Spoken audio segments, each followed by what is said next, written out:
It's late in the summer, and you and a friend are out on a charter fishing trip having fun and catching wild salmon in the deep sea. You duck into the cabin real quick to grab some more sunscreen in order to protect yourself from the blistering sun. And while you're inside, you hear a brief yell, followed by silence. You figure your friend's probably caught a big fish and got excited, but when you step back outside, you realize you're all alone on the boat. No friend and no captain either. Even stranger, your friend's fishing pole is gone as well. You scan the sea around you thinking that maybe the two fell in somehow, but from what you can tell, you're all alone in the big blue sea. Leaning over the edge to look at the water below you, you're stunned to spot the massive shape of something swimming below the boat. Suddenly, off to your left, the thing comes to the surface as it does a lazy circle of your boat, and you're terrified to see a shark fin as tall as you are, attached to a shark twice the size of your boat. With icy fear gripping you tightly, you slowly realize that you're definitely going to need a bigger boat.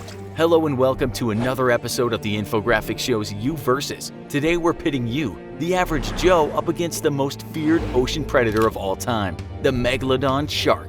The Megalodon, or the Meg as it's known for short, is believed to be the largest shark to have ever existed. This can be a difficult fact to ascertain because sadly most of a shark's skeleton is made of cartilage, which decomposes quickly after the animal's death, leaving only teeth to fossilize as a record of the animal's existence. Combined with the millions of years of sediment and tectonic shifts that have occurred throughout Earth's history, there could well have been a larger, much rarer shark that existed than the Megalodon, but whose fossils have never been discovered. Megalodon, though, was plenty big enough, reaching an incredible size of up to 59 feet. That's about the length of a bowling alley or almost the length of two telephone poles stacked on top of each other. An absolutely incredible size. And with predators, you know what they say, big size, big teeth. The Megalodon's name literally means big tooth, with each tooth reaching a size of about 7.1 inches, making each tooth so big it would take both your hands to hold it. By comparison, great white sharks have teeth that typically grow about 2 to 3 inches in length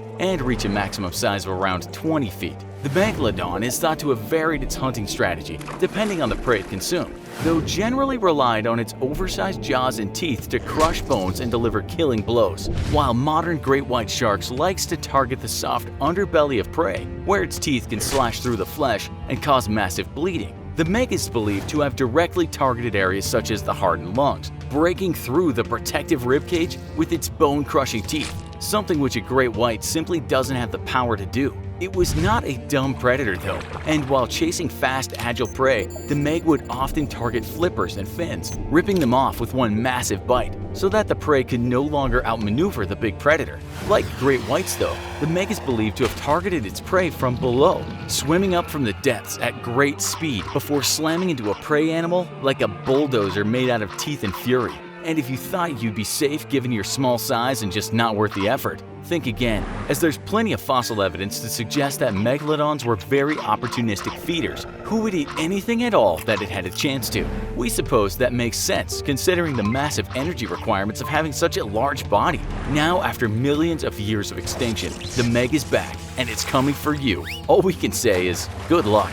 As usual, to defeat your opponent, you must know your opponent. So what exactly are you up against here? Well, we think we laid it out pretty well up to this point. You're up against the single most feared predator the ocean has ever known, an evolutionary perfect organism who dominated the very top of the food chain for millions of years, and which could only be wiped out by massive climate change and overcompetition for shrinking food resources. Unlike most modern whales, the Meg was a very fast and agile swimmer, despite its size, and it would have had to be in order to catch prey we're pretty sure spent 99% of its lives fleeing from giant predatory sharks. The Meg is also believed to have had a very refined sense of smell, with similar capabilities in detecting bleeding and struggling prey from many miles away. It may even have had the electroreceptive sense of many modern sharks, letting it hunt in even the deepest, darkest waters by detecting the electricity generated by a swimming animal's muscles. In a bit of good news, the Meg may not have had very sharp eyesight,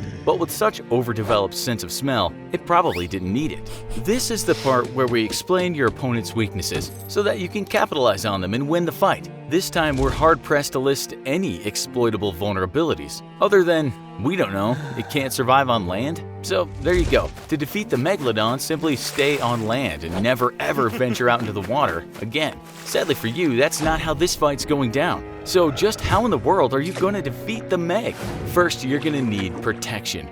Really serious protection to keep those massive jaws in their 108,514 Newton bite force at bay. To survive in the water with Megalodon, you're gonna have to hijack the US Navy's DSR-V1 Mystic, or Deep Submergence Rescue Vehicle, a mini submarine currently on display at a naval museum whose job was to rescue sailors trapped in submarines up to 5,000 feet below the surface. Sporting walls made of steel several inches thick, Megalodon may have been able to crush the rib cages of giant whales in its time, but if it tries to do the same to your mini-sub, it's gonna leave with a bad toothache. Unfortunately for you, the Meg had rows upon rows of replacement teeth always ready to go, much like a modern shark.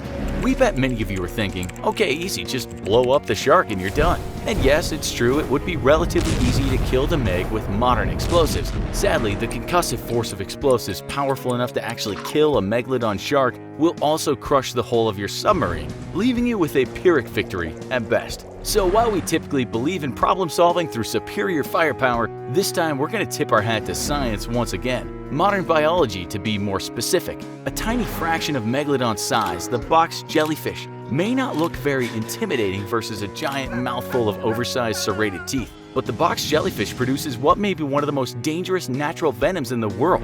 Stored along the tentacles, the stingers of a jellyfish fire off when the stinger cells detect the chemicals present on exposed skin, shooting their stingers into flesh at several hundred feet per second. Even if severed, the tentacles of a jellyfish can still be dangerous and will automatically fire off its stingers if unspent nematocysts come into contact with exposed skin. Once in the bloodstream, the venom attacks the body's cells, wearing down its protective membrane and causing them to become porous enough to cause the leakage of potassium, causing hyperkalemia, or elevated potassium levels in the blood. This can lead to cardiovascular collapse and death within just 2 to 5 minutes. To win this fight, you're going to have to do some prep work, because you might be thinking now that luring the big shark into a school of jellyfish is a pretty good idea, except sharks have very tough skin, and it's all but impervious to jellyfish stings. Instead, you're going to have to get the jellyfish, or at least the stingers, inside the shark somehow. Capturing box jellies is surprisingly easy and can be done at night with the help of bright neon lights. Scientists have proven that the jellyfish are attracted to the lights, which helps explain why so many have in recent decades been showing up on beaches near big cities. The jellies have been lured in close by the bright lights of the city shining in the dark.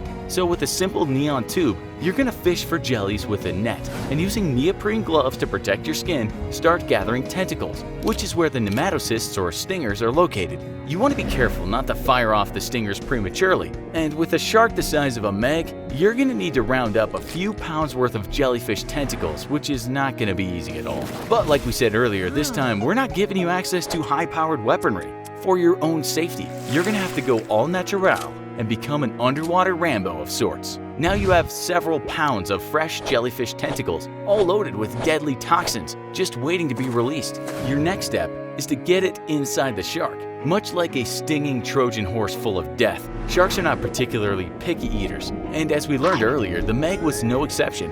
The next step is going to be to stuff fish guts full of the stinging tentacles, while being careful to avoid being stung yourself. Or we can basically just go ahead and declare the box jellyfish the de facto winner of this deathmatch. Once you've got a mess of stuffed fish guts, it's time to slip beneath the waves protected by your submersible, and then quickly release your bait into the water. An opportunistic predator with a massive caloric requirement, the Meg is going to literally leap at the chance to get in on a free feast, and within seconds is going to have an esophagus and stomach full of stinging box jellyfish tentacles, all pumping their terrible venom directly into its soft, vulnerable interior tissues. In minutes, the toxins will have caused massive leakage of potassium into the shark's bloodstream, enough to overwhelm its natural filtration process, which will lead to a massive and very sudden heart attack. Congratulations, you just scienced the crap out of a victory against the most formidable predator ever to stalk the oceans, proving once again why humans really are the apex predator, at least until sharks team up with jellyfish to keep us out of the water forever. Because despite very fine mesh anti-jellyfish nets, stings from deadly box jellyfish are on the rise all around the world.